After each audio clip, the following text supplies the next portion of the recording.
The Turtle Room: Education, Conservation, Survival. Hi guys, Anthony and Kevin from the Turtle Room here with Steve at an undisclosed location in eastern Connecticut where we're going to check out some outdoor tortoise and turtle enclosures, and we're really excited to be here and we hope you enjoy checking it out. We ask this question to folks, to weirdos like myself all the time, and the question basically is a simple one: why turtles? Because elephants are too big. I've had a passion for turtles since I was small. I can still remember being 5 years old and being with my grandfather along a brook, and I stuck my net in the water thinking a rock was tumbling by and it was a beautiful box turtle. Growing up as a kid, like I'm sure most people, always bringing turtles home. I just always have had a passion for them, and there's nothing better than just sitting out here and talking turtle and watching them. So great. Do you have a favorite species? When I think about it, like if I say I like the sulcata best, or I like the redfoot best, or the yellow, I like them all. They all have great, awesome little personalities, and I just enjoy watching all of them. Now, you obviously, this obviously is a huge time constraint for you. You're out here, if you're anything like me, and by the looks of things, you've got way more than I do, then especially outdoors. That's time in the morning, time in the evening, time during the day, checking on everybody, looking for flipped over tortoises, feeding, as we were talking about earlier, the moving inside and outside in the spring and fall. So how are you able to keep up with it, and what do you do for a living, and how are you able to keep up with it? I think the reason I can do it is because my wife allows me to keep my job as a bus driver. Mm-hmm. So during school season, I work until about 9:30 in the morning, and then I'm home for a few hours, and then I go back to work for a few hours. Then I'm home. I have all summer off, so I've got all the time in the world in the summer out here. So that's really what makes it possible to do this.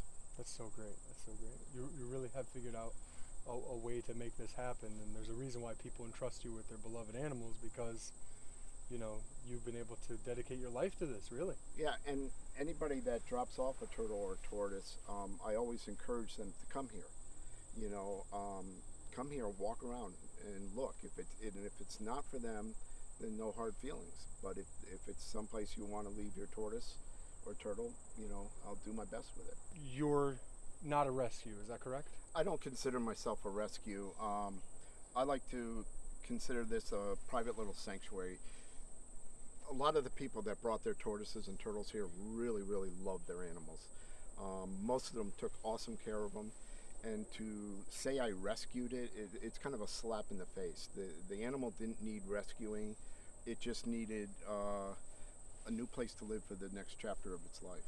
If somebody's interested in bringing you their animal because they see how beautiful this place is and think that it's something that you would appreciate having in your operation, and they would appreciate having taken care of for the foreseeable future, is there a way to contact you, like an email?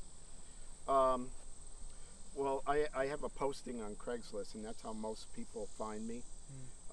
They'll usually start with some questions about my operation, and I'll briefly explain it to them. But if I feel that they're serious, that they're a turtle person, I might invite them here.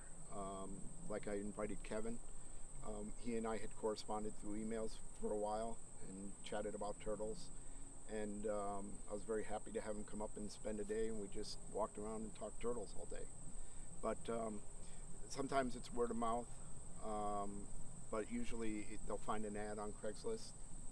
And one of the reasons I run the ad is because a number of times, how many turtles and tortoises I took in, that the owner was so frustrated and didn't know what to do, they were going to turn them loose.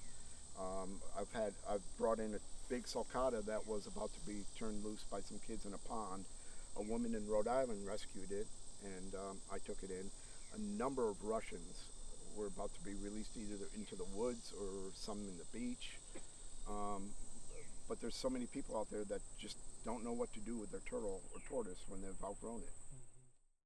For more information on this and other exciting Colonian species, visit theturtleroom.com. Check back every Monday night for new videos from the Turtle Room.